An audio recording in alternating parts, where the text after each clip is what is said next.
Bro, GCCയിൽ ഫാർമസിസ്റ്റിൻ്റെ ATS റെസ്യൂമിൽ എന്തൊക്കെ details add ചെയ്യണം? ഒരു വീഡിയോ ചെയ്യാമോ പ്ലീസ്? നല്ല കോമ്പറ്റീഷനുള്ള ഒരു പ്രൊഫഷനാണ് ഫാർമസിസ്റ്റിൻ്റെ പ്രൊഫഷൻ. ആ ഒരു പ്രൊഫഷനിലേക്ക് നമ്മളൊരു റെസ്യൂം അയക്കുമ്പം എന്തൊക്കെ കാര്യങ്ങൾ ആവശ്യമുണ്ട്, എന്തൊക്കെ കാര്യങ്ങൾ റിമൂവ് ചെയ്യണം എന്നുള്ളത് നമുക്ക് ഈ വീഡിയോയിലൂടെ നോക്കാം. ഇതൊരു റെസ്യൂം ഫോർമാറ്റാണ്. ഈ ഒരു ഫോർമാറ്റ് തന്നെ തിരഞ്ഞെടുക്കണമെന്നില്ല, ഏത് ഫോർമാറ്റ് വേണമെങ്കിലും തിരഞ്ഞെടുക്കാം. പക്ഷേ കണ്ടൻറ്റ് ഇത്രയും കാര്യങ്ങൾ ഇൻക്ലൂഡ് ചെയ്യാൻ ശ്രദ്ധിക്കുക. ജോബ് ടൈറ്റിലായിട്ട് കൊടുക്കേണ്ട DHA ലൈസൻസ്ഡ് ഫാർമസിസ്റ്റ് എന്ന് കൊടുക്കുക.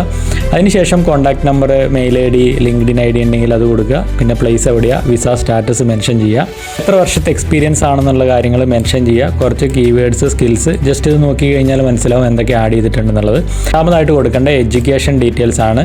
നമ്മുടെ ഹയസ്റ്റ് എഡ്യൂക്കേഷൻ മാത്രം കൊടുത്താൽ മതി, ബാക്കിയുള്ളതൊന്നും കൊടുക്കേണ്ട ആവശ്യമില്ല. അതിനുശേഷം ലൈസൻസസ് ആൻഡ് രജിസ്ട്രേഷൻസ് പ്രത്യേകം ശ്രദ്ധിക്കേണ്ട. അതോറിറ്റി നമ്പർ ഉണ്ടെങ്കിൽ അത് ആഡ് ചെയ്യുക, ലൈസൻസ് നമ്പർ അത് ആഡ് ചെയ്യുക. അതിനുശേഷം എക്സ്പീരിയൻസ് ആഡ് ചെയ്യുക. എക്സ്പീരിയൻസിൽ പോസ്റ്റ് ആഡ് ചെയ്യുക. അതുപോലെ തന്നെ എന്നോട്ട് എന്ന് വരിക എന്നുള്ളത് ക്രോണോളജിക്കൽ ഓർഡറിൽ തന്നെ മെൻഷൻ ചെയ്യുക.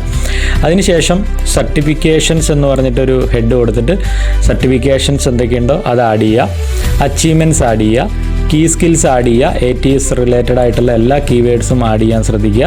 അതിനുശേഷം അഡീഷണൽ ഇൻഫോ ആഡ് ചെയ്യുക. അഡീഷണൽ ഇൻഫോയിൽ ആവശ്യമുള്ള ബേസിക് ഡീറ്റെയിൽസ് മാത്രം ആഡ് ചെയ്യുക. Date of birth, nationality, gender, driving licence ഉണ്ടെങ്കിൽ എന്തായാലും അത് മെൻഷൻ ചെയ്യുക, അതൊരു പ്ലസ് ആണ്.